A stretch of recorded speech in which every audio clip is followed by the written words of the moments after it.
Hi, it's Anish from A Properties.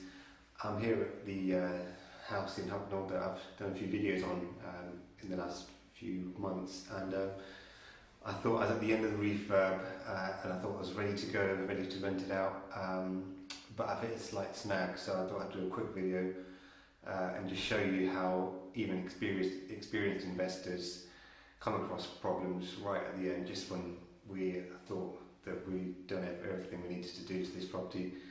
We found something that we needed to deal with.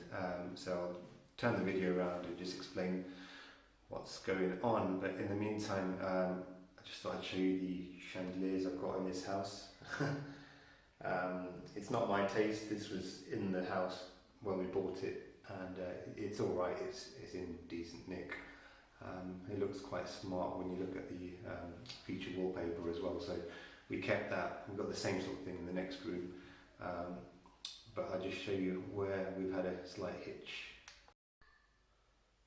So this is the second room. As you can see, we've got the same sort of chandelier here.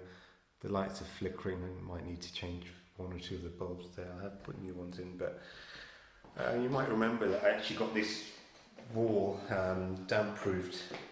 It was hacked off up to 1 metre high, replastered, and it's all now sorted, so there's no issue there. However, the decorator finished last week, and obviously you can see now there's a slight damp patch there, or it's not slight, it's quite significant, going along the wall to the corner of the room.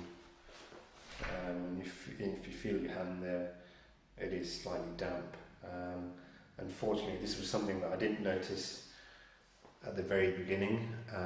For some reason there was no discoloration there, and even the damp proof guy that I used, the contractor, he didn't realise that this was damp as well.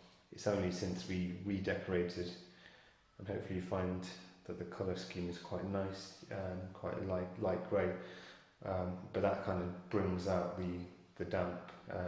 If it was a dark colour, maybe you wouldn't notice it so much.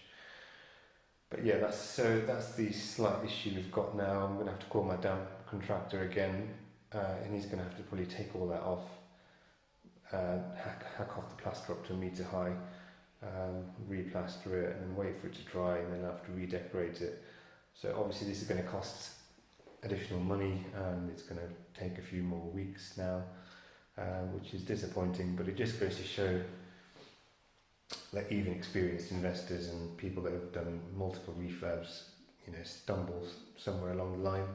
And if this happens to you, then you shouldn't really stress too much about it. I'm not, crying over spilt milk. It is what it is. Basically, we'll get it sorted. It'll be done. It'll be fixed. It'll cost a bit more. It'll take some time, but this is the reason why I don't encourage people to overextend themselves financially. Sorry, I thought I'd just turn the video around back to me so you can see me instead of the wall. Yes, my point is things will always crop up in refurb projects, and even when you think you've finished everything, you'll come across something that you've missed or some other issue that crops up. It happens all the time. You always end up having a snagging list at the end of the refurb. I've got quite a few things for my decorator to sort out, even though he's just finished, but he'll come back and do all the snags, but he'll do that once we've replastered that wall and got it sorted. So yeah, just the message was, don't worry if you have issues that crop up when you're doing refurbs. That happens to everyone. Just make sure you've got enough money set aside, make sure you're not stretched either financially or time pressure wise, and it'll be fine. In the long term it'll be fixed. I'll get good tenants in, and hopefully they'll look after the property, and everybody will be happy. So yeah, I hope you've enjoyed that video. If you have, feel free to like it, share it, and comment below if you've got any comments. Thanks, bye.